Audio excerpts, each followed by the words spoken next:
Hare Krishna, muy buenos días. Namo Vishnupadaya Krishna Prestaya Bhutale Srimate Bhaktivedanta Swaminiti Namine Namaste Saraswate Deve Gauravani Pracharine Nirvisesa Sunyavadi Pachatya Deshatarine Shaya Sri Krishna Chaitanya Prabhu Nityananda Sri Advaita Gadavdara Sivasadi Gaura Bhaktavrinda Hare Krishna, Krishna Krishna, Hare Hare, Hare Rama, Rama Rama, Hare Hare. Hare Krishna reiterados. Vamos a continuar con las lecturas y algunas propuestas de reflexiones sobre los siempre radiantes y trascendentales textos del Srimad Bhagavatam, que tiene la eterna capacidad de purificar el corazón de quien lo escuche con atención y fe, y también de alistarnos para despertar en nosotros el siempre presente amor por Dios. Estábamos en el capítulo número... Disculpen, estoy en un fragmento equivocado. El capítulo número 6 del primer canto del Srimad Bhagavatam, y el último texto compartido fue el siguiente, donde Narada Muni dice: y así viajo cantando constantemente el mensaje trascendental de las glorias del Señor, y tocando este instrumento llamado Vina, el cual está cargado de sonido trascendental y que me fue obsequiado por el Señor Krishna. O sea, Narada Muni revela su situación actual. Es una situación, un cuerpo trascendental, un instrumento trascendental, y realizando servicio devocional constantemente, también desde una posición totalmente trascendental, y así está desplazándose por diferentes sitios o planos de conciencia, pero haciendo la misma actividad, transmitiendo glorificaciones sobre la suprema personalidad de Dios, o transmitiendo enseñanzas relacionadas a la suprema personalidad de Dios, y con su presencia se dice que es capaz de transformar el corazón de toda entidad viviente que tenga esa dicha. Se explica en las escrituras sagradas que el devoto puro del Señor, armado de la potencia dada por la misericordia del Señor, es capaz de, con su propia presencia, hacer que el corazón de las entidades vivientes allí, o sea, las que están allí en esa presencia, sientan la fuerza del amor por Dios, y entonces despierten el deseo de cultivarlo, y despierten el deseo de transformar sus vidas, y despierten el deseo de alistarse para dedicarse y entregarse a esa actividad tan gozosa que es la actividad de servir amorosamente de forma consciente a aquel que es la fuente de todo amor, de todo conocimiento y de toda existencia. El texto número 33 dice lo siguiente: en cuanto comienzo a cantar acerca de las santas actividades del Supremo Señor Sri Krishna, de cuyas glorias y actividades es agradable escuchar hablar, Él aparece de inmediato en el asiento de mi corazón, como si se lo hubiera llamado. Acá Narada explica que cada vez que él inicia su revelación, o cada vez que inicia su cantar, o su predicar, o su conversar, o instruir acerca de las actividades santas, o sea, trascendentales del Señor Supremo, añade aquí cuyas glorias y actividades son agradables de oír. O sea, todas las cuestiones relacionadas con el Señor Supremo son agradables de oír, porque todas son saturadas de bondad pura, todas son saturadas de amor puro, todas son saturadas de conocimiento perfecto, todas son saturadas de dulzura. Por tanto, quiere decir que transmiten una experiencia completamente muy agradable. Entonces, por eso explica que son agradables de oír. Entonces dice que cuando él comienza esa actividad, o sea, cuando inicia servicio devocional en la forma de hablar sobre el Señor, él, o sea, el Señor, aparece de inmediato en el asiento de mi corazón, como si se le hubiese llamado. Entonces, el servicio devocional en este caso, en la forma de hablar de manera apropiada, de manera sincera, transparente, genuina y de manera completamente entregada y movido por el amor. Hablar sobre la suprema personalidad de Dios y las cuestiones relacionadas a Él, entonces automáticamente establece una relación consciente, comprobable con el Señor, una experiencia viva. El Señor dice que Él aparece, nada da cuenta de su experiencia, Él aparece en el loto de mi corazón como si se lo hubiera llamado. Entonces esto también corrobora algo, o sea, no hay diferencia entre la presencia real del Señor y la presencia de sus actividades. Cuando ubicamos nuestra mente y utilizamos nuestra inteligencia para abordar temas relacionados directamente hacia el Señor Supremo, entonces el Señor Supremo debe entenderse que se establece, o sea, aparece de manera vívida, se experimenta de manera vívida en el corazón. O sea, se puede experimentar la presencia completa del Señor. Evidentemente aquí tenemos que establecer una diferencia de niveles o de grados. Uno puede leer, escuchar, un poco hablar sobre temas relacionados a Dios, pero todavía tener el corazón lleno de ataduras hacia las cuestiones de los sentidos materiales y la mente llena de diferentes denominaciones y lazos también establecidos hacia esas propias denominaciones relacionadas al cuerpo material y sus diferentes experiencias y lazos creados en relación al mismo. Entonces uno puede comenzar a leer, hablar, discutir sobre estos temas y no tener la experiencia de experimentar la presencia de Dios en el corazón, y mucho menos tener la imagen vívida de su presencia. Pero lo que sí es cierto y es innegable y también es comprobable es que con el paso de la propia práctica y el paso de la reincidencia en la ejecución del servicio devocional con sinceridad, entonces en la medida que el proceso de purificación va ocurriendo, el corazón va quedando completamente limpio y la mente va quedando completamente organizada y dirigida, enfocada hacia el Señor y hacia nuestra posición y verdadero sentido de relación con Él. Entonces ocurre eso. Ocurre que en cuanto sintonizamos o empezamos a ejecutar una actividad relacionada con Él, automáticamente experimentamos su presencia de manera completamente vívida, no de manera teórica, sino de una manera completamente experimentada, o sea, experimental a nivel del corazón.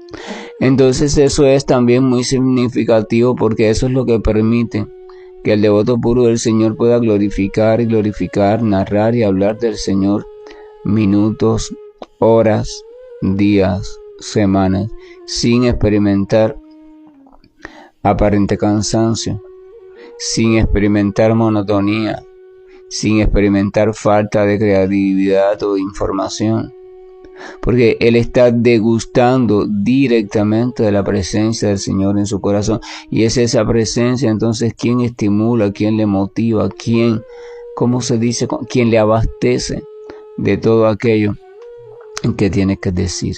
Cuando usted está realizando una actividad que lo llena por completo, que lo estimula por completo, que le da felicidad perfecta y completa, pasa algo muy curioso que algunos llaman el estado de estar fluyendo o de fluir. O sea, el tiempo parece que pierde sus dimensiones.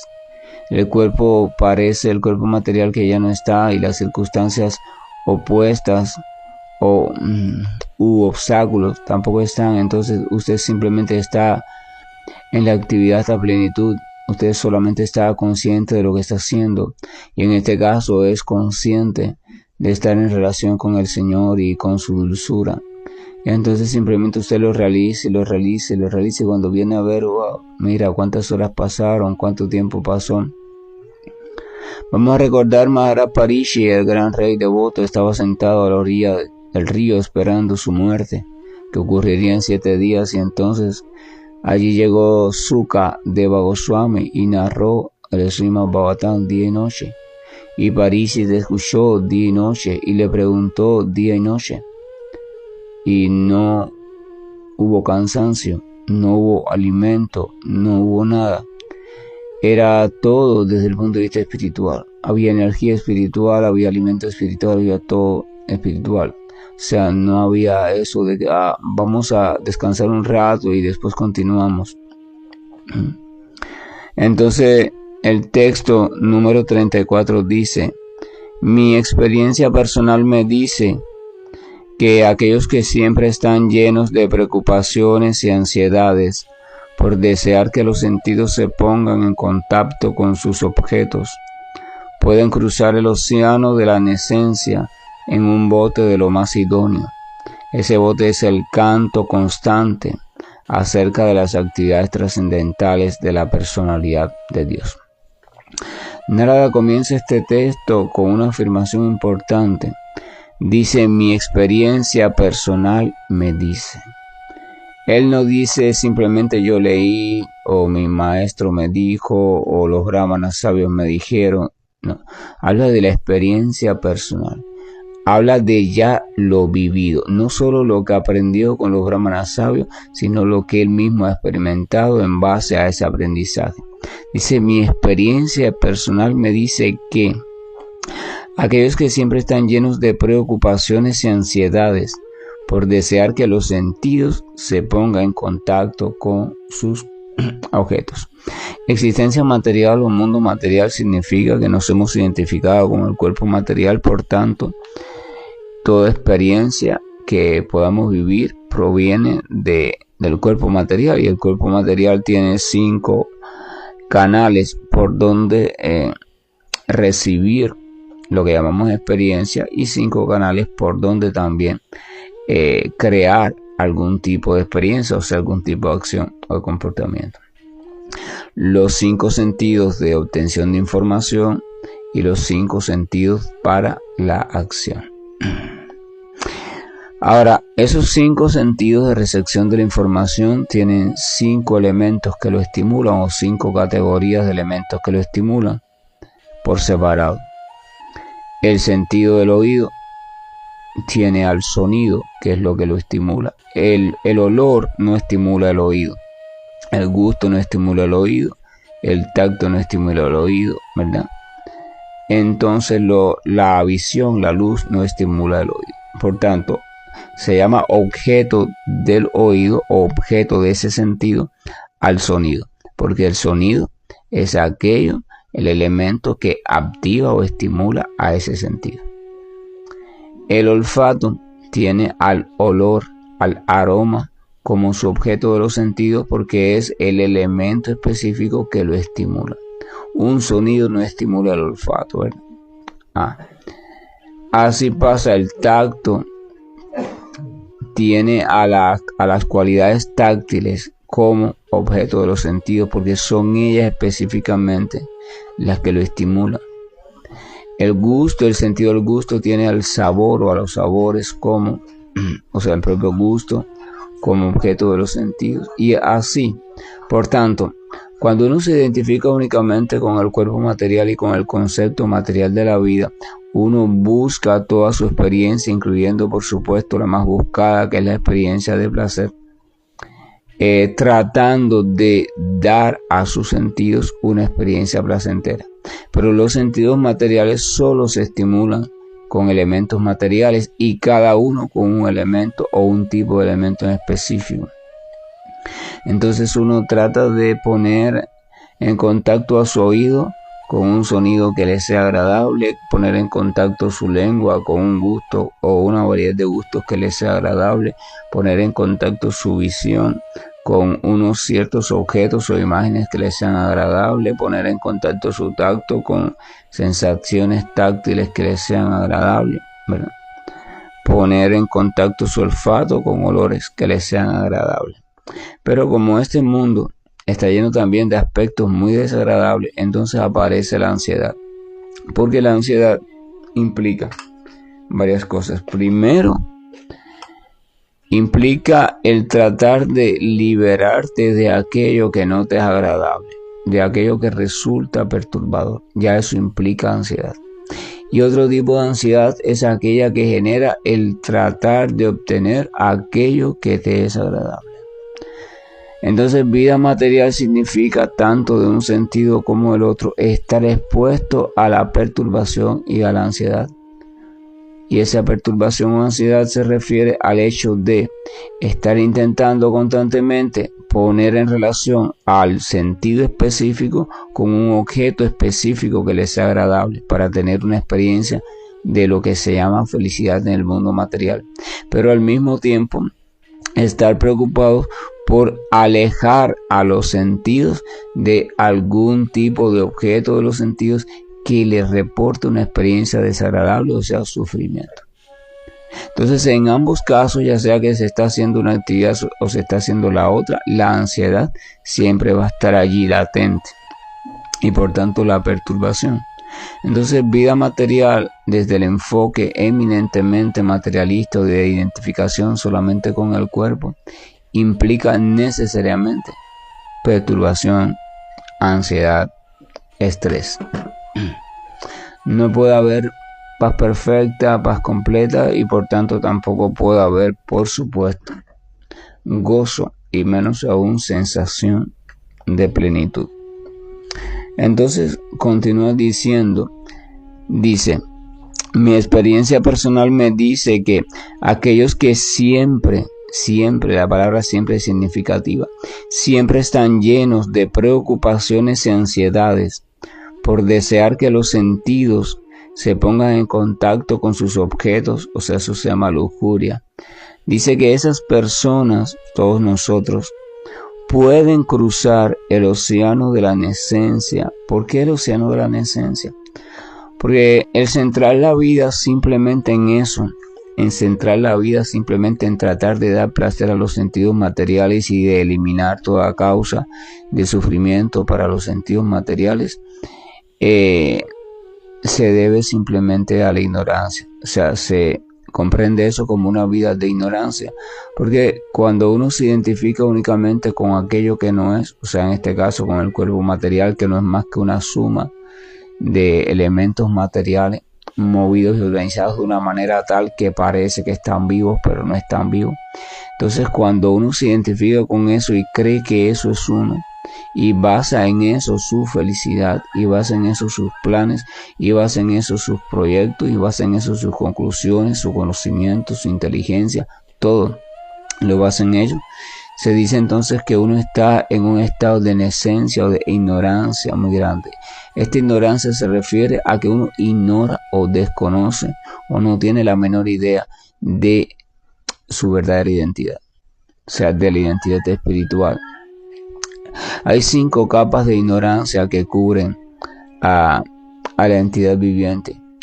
Y esas 5 capas o 5 tipos de ignorancia, la primera es aquella producida por la envidia o por la ira, la cual te hace querer o te lleva a pensar de que tú puedes ser el gran disfrutador. O sea, la entidad viviente quiere ser tan disfrutadora como lo es el Señor Supremo, pero quiere serla de manera independiente sin contar con Él. Ella quiere crear su propio disfrute. Por eso existe el mundo material, para que la entidad viviente viva su sueño y trate de disfrutar como ella quiera hacerlo y a su manera. Ese es el primer tipo de ignorancia. El segundo tipo de ignorancia es que cuando la entidad viviente entra en el mundo material, se identifica con el ego falso y todo lo demás, incluyendo el cuerpo material que surge después, entonces viene un problema. Viene el encuentro con lo temporal, sea, la muerte, y cosas que ellas no conocen en el mundo espiritual. Por tanto, ese genera un temor, porque yo quiero gozar, estoy tratando de satisfacer mis deseos, pero en un momento de esto llega esa cosa tan terrible, la muerte. Entonces viene el temor a la muerte. Temor a la muerte es otro tipo de ignorancia, porque en verdad la muerte no la puede afectar a ella, pero como está identificada con el cuerpo material y sus tantos planes que quiere realizar para el goce de ese cuerpo, entonces le tiene miedo. Entonces es ignorancia. El tercer tipo de ignorancia es la ignorancia en sí, o sea, tamas, o sea, el desconocimiento de la identidad espiritual o la ignorancia espiritual. O sea, en esa concepción de identificación completa con el mundo material, con el cuerpo, el miedo a la muerte, el deseo de gozar constantemente de los sentidos materiales y de los objetos de los sentidos, entonces evidentemente lo lleva a que olvide, a que ignore, a que desconozca por completo la más mínima cuestión sobre la información o el conocimiento espiritual. A ese desconocimiento lo lleva entonces a que se ate cada vez más a la experiencia material.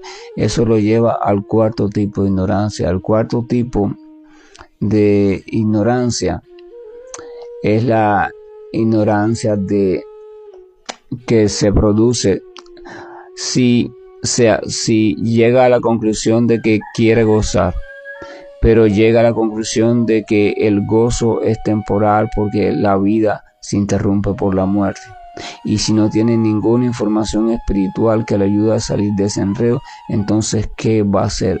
Va a tratar de gozar lo más posible en cuanto pueda. Entonces aparece esta concepción de aprovecha todos los momentos de gozo, aprovecha todas las oportunidades, que la vida es una sola, que la muerte está por llegar. O sea, aparece esa concepción. O sea, disfruta y olvídate de todo lo demás, porque eso, por ejemplo en Cuba dice, eso es lo que te vas a llevar.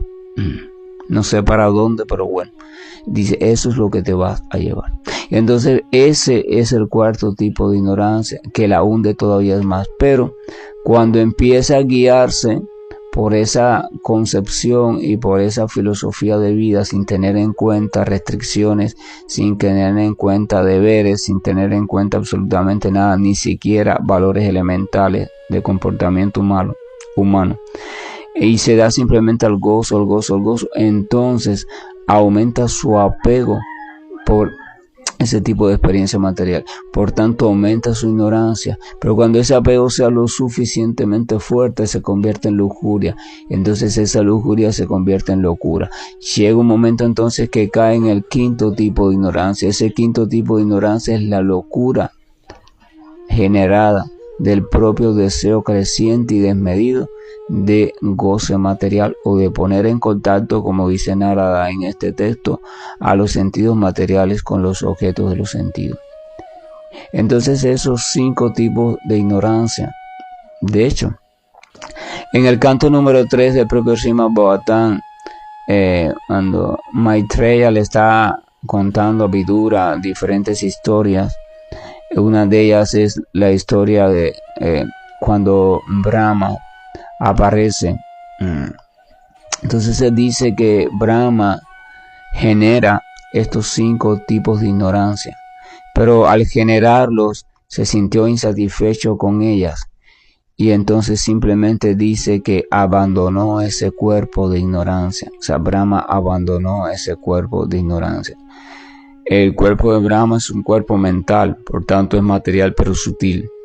Entonces los primeros pensamientos que tuvo Brahma fueron pensamientos no productivos, fueron pensamientos llenos de oscuridad, de ignorancia y de desconocimiento. Pero no le trajeron satisfacción, y él comprobó, wow, este tipo de pensamientos que estoy teniendo, este tipo de deseos, de ideas que estoy teniendo tan oscuros, sin ninguna luz, no me complace. O sea, esto no es lo que yo quiero. Entonces él abandonó ese estado mental. Y se dice que ese estado mental se expandió por el universo en la forma de la noche. Por eso la ignorancia se compara con la noche.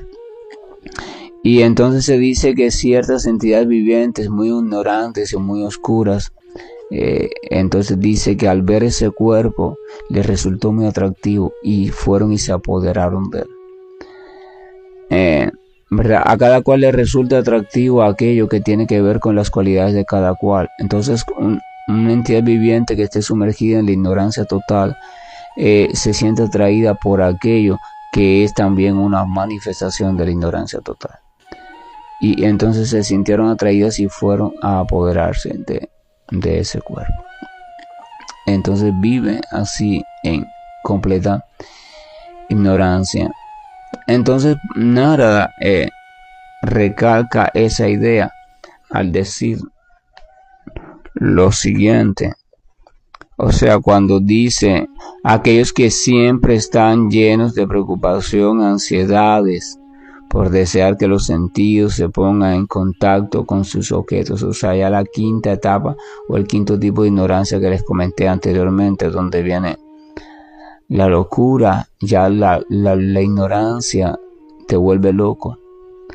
Y esta locura se manifiesta en el deseo de tener experiencias y en el deseo de escapar de otros tipos de experiencias. Y todo esto, por supuesto, ignorancia. La única solución para la ignorancia es el conocimiento. Por eso se dice que el conocimiento verdadero y autorizado es liberador. Pero mientras más profundo es el grado de ignorancia, más se demora en adquirir conocimiento. Entonces el trabajo se hace más arduo. Entonces se necesita más potencia de parte de aquel que está dando el conocimiento. Es como el sol, ¿verdad? Es como un fuego. Usted entra a un lugar y si el fuego, la oscuridad es muy grande, muy densa y hay incluso una niebla muy densa, usted enciende un fósforo y ni se ve prácticamente por la propia niebla y por la oscuridad. Necesita un fuego más potente y aún así ese se va a ver pero poquita cosa. O sea, por eso no solo basta el conocimiento, es necesario potencia espiritual. El conocimiento tiene que estar armado de potencia espiritual.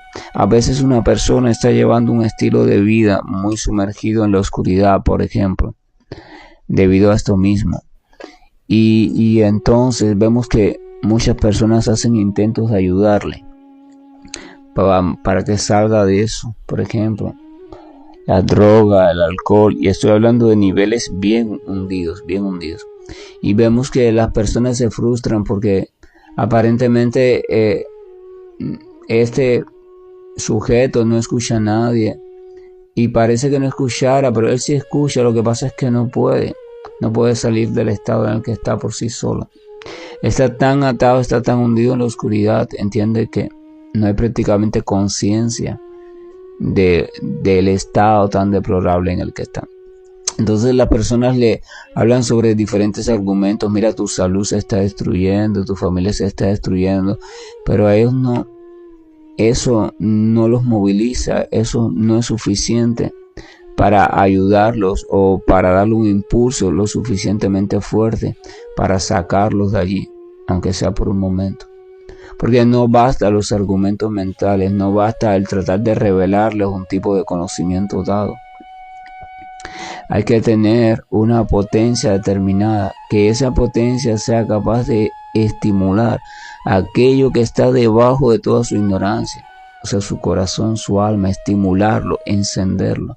Pero primero hay que atravesar toda esa ignorancia muy oscura. Entonces la potencia del que intente ayudarlo tiene que ser bien intensa, para lograr atravesar toda esa capa de ignorancia y poder llegar directamente al ser, y desde el ser estimular directamente al ser, porque solo así podrá salir definitivamente.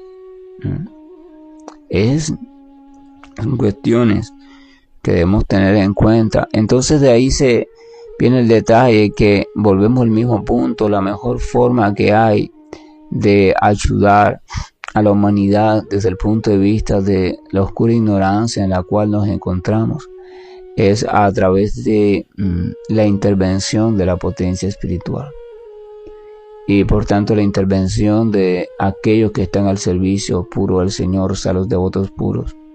Por tanto, la mejor forma que tenemos de ayudar es nosotros tratar de encaminarnos en ese sentido, Y en la manera que nos encaminemos de manera correcta, entonces por la misericordia del Señor, si así Él lo considera, adquiriremos un determinado grado de potencia. Y entonces solamente mediante esa potencia, si seguimos siempre de manera transparente al servicio del Señor, es que podremos reflejar cada vez más la potencia. Y entonces es que podremos acceder cada vez más, un poco más profundo, hasta alcanzar el ser de esa persona. El punto es siempre el mismo. Por tanto, el entrenamiento espiritual, el cultivo espiritual, el despertar espiritual, nuestra propia transformación, esa es la primera. No la transformación de nadie. Tiene que ser primero nuestra propia transformación, porque si intentamos la transformación de otros, primero nos vamos a frustrar y segundo, algo más peligroso aún, podamos quedar atascados en el mismo estado en el que se encuentra ahora el otro, porque no tenemos la potencia suficiente para protegernos de ese estado. Entonces dice, por desear, o sea, aquellos que están siempre llenos de preocupaciones y ansiedades por desear que los sentidos se pongan en contacto con sus objetos. Dice que esas personas pueden cruzar, o sea, todos nosotros. Siempre insisto en esto, todos nosotros, porque el que está hablando es Narada. Narada sí puede decir esas personas, ellos, porque Narada no está hundido en eso. Pero nosotros no debemos decir esas personas, debemos decir todos nosotros, porque nosotros somos parte de esas personas, nosotros no somos Narada. Dice que podemos cruzar el océano de la nesencia o el océano de la ignorancia, de la oscuridad, de la inconsciencia. Dice, en una embarcación muy idónea. Bueno, ¿y cuál es esta embarcación? Dice que esta embarcación es el canto constante o la glorificación constante acerca de las actividades trascendentales de la personalidad de Dios. Kirtana, glorificación constante, ya sea con palabra, ya sea con pensamiento, ya sea con actitud diaria. ¿De qué manera yo puedo dedicar tiempo cada vez más a pensar, meditar, reflexionar, desear o hacer algo relacionado o vinculado con un pensamiento amoroso o al menos de respeto hacia la suprema personalidad de Dios? Y entonces escuchar sobre el Señor Supremo me da esa posibilidad, porque cuando yo escucho sobre el Señor Supremo también lo estoy glorificando, pero después puedo recordar lo escuchado con alegría, puedo reflexionar sobre lo escuchado, puedo repetir, cantar, glorificar lo escuchado o en base a lo escuchado. Entonces se dice que mediante esa práctica se van creando las condiciones. Al principio siempre es muy difícil porque no tengo deseo de hacerlo y hay que hacerlo por disciplina. Todo el mundo empieza con una motivación y un embudo, y empieza, usted ve con una fuerza y una furia de adelantar, pero ve que al poco tiempo eso disminuye y la mayoría ya lo deja allí, ¿verdad? Pero allí es donde hay que continuar. Allí es donde hay que continuarlo, cuando ya no hay deseo, cuando ya no hay motivación, porque quiere decir que usted está entrando a un límite peligroso. La energía material está dándose cuenta que usted está saliéndose de su límite y entonces le quita el deseo, el ánimo, para tratar de que usted no siga caminando en esa dirección. Pero ahí es cuando usted tiene que decir, esto es una buena señal, este desánimo es una buena señal, porque significa que la energía ilusoria está tratando de intimidarme, pero yo, según las indicaciones, voy a continuar sin ánimo, sin motivación, pero voy a continuar en la práctica, voy a continuar escuchando, voy a continuar relacionándome con personas que estén en esa misma práctica, voy a continuar. Esa es la cuestión. Y entonces ese es el método. Narada explica entonces, Narada revela lo mismo que revelan todas las escrituras en su esencia. No hay ninguna otra manera de trascender por completo el plano de existencia material, este tema de preocupación y ansiedad. Hay otras maneras de uno alcanzar equilibrio, estabilidad y paz, pero no plenitud. Usted puede tratar de utilizar diferentes herramientas para lidiar con la ansiedad e incluso hacerse ajeno a ella, al estrés, a la preocupación. Hay miles de herramientas para eso. Pero vamos a suponer que usted lo logra. Usted logra escapar a la ansiedad, logra controlar el estrés, la preocupación constante, logra un poco restringir todas aquellas cosas que lo tenían enloquecido. Usted lo logra. Su vida se vuelve más armónica y estable y usted la está vigilando constantemente y está practicando su herramienta, la herramienta escogida. Pero aún allí falta algo. Ha quedado más tranquilo, pero todavía no está autorrealizado. Pero todavía no es feliz. ¿Por qué? Porque la felicidad plena implica una actividad necesaria. La entidad viviente es energía pura, es activa. Por tanto, hasta que no tenga o esté desarrollando algún tipo de actividad, entonces no puede sentirse completamente autorrealizada. Entonces, el primer paso, por supuesto, es liberarse de aquello que la atormenta. Pero cuando se libera, simplemente, ya que alcanzó la paz, perfecto.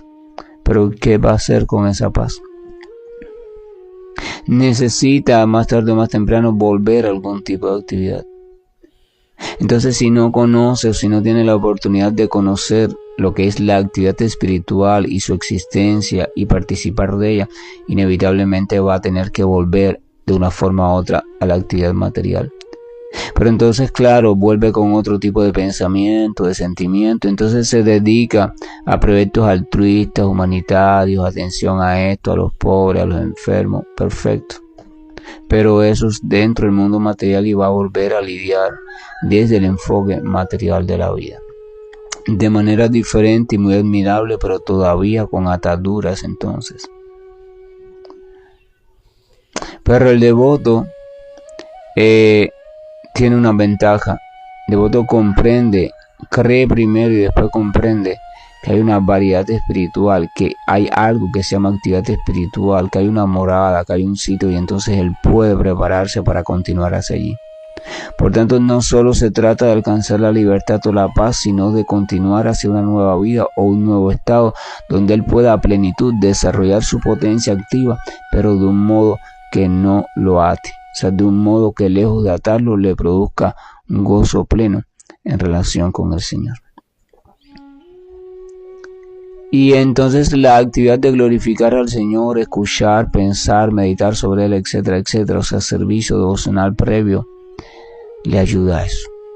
Le ayuda a dirigirnos hacia ese modo. Y esa es una diferencia básica entre los jnani o aquellos que están estudiando filosóficamente para comprender el Brahman o la verdad y los devotos. Es una diferencia entre los karmis, aquellos que están dedicados a la actividad constante para obtener cada vez más ganancia y más placer, y los devotos. Y es una diferencia entre los yogis místicos, aquellos que están meditando ahí en completo silencio durante mucho tiempo, desarrollando poderes místicos, autocontrolados por completo, y los devotos. Los devotos son los únicos que tienen la posibilidad de comprender de que más allá de esa liberación, más allá de ese estado de paz completa, de salida del mundo material, existe toda una experiencia de vida ilimitada, plena en actividad, pero guiadas por la energía espiritual. Y allí existe también, de manera directa, la presencia de la personalidad de Dios, con la cual se puede tener un intercambio constante, ¿cómo se dice? Personal. Esa es la ventaja del devoto. Por eso el devoto no busca la liberación, el devoto no busca el nirvana, el devoto no busca los poderes místicos, el devoto no busca ni siquiera las cosas más elevadas que se puedan pensar. El devoto tiene otra meta, una meta superior. Y es la meta de despertar amor puro por Dios y de vivir o desarrollar ese amor puro por Dios. La única forma que tiene el amor de desarrollarse o manifestarse a través del servicio amoroso, o sea, la preocupación constante por el ser amado y el estar realizando constantemente actividades en función de la felicidad de ese ser amado. No hay otra forma de manifestación real del amor. Las otras formas son fragmentos de amor transformado, contaminado, desvirtuado, o lo que llamamos amor, pero no es verdad amor puro. Esa es la cuestión. Y eso se inicia por aquí. Glorificar, escuchar, meditar, pensar en temas relacionados a la suprema personalidad de Dios. Que la gracia y el amor de nuestro siempre majestuoso amante supremo nos esté acompañando. Porque el mundo de la ignorancia es un mundo muy denso y es un mundo de muchas luces. Así como en Navidad, muchas luces, pero todas esas luces son realmente luciérnagas, no son luces reales. Y esas luciérnagas se mueven y nos confunden y nos crean un paisaje maravilloso y nos crean imágenes y proyecciones y pensamos que es el mundo real. Pero el mundo de la ilusión en verdad es un mundo de oscuridad con luz artificial. Tenemos que darnos cuenta de eso. Estamos corriendo detrás de cuestiones artificiales. Por eso no nos pueden dar satisfacción plena ni ahora ni nunca. Aunque hagamos lo que hagamos, nos traslademos para donde nos traslademos, aprendamos lo que aprendamos, no nos pueden dar satisfacción plena. Porque solo una cosa puede dar satisfacción plena al alma de la entidad viviente, que es espiritual, y es actividad espiritual. Y actividad espiritual significa servicio amoroso, voluntario, constante, en relación directa con el Señor. Hare Krishna, buen día, y estoy finalizando la llamada.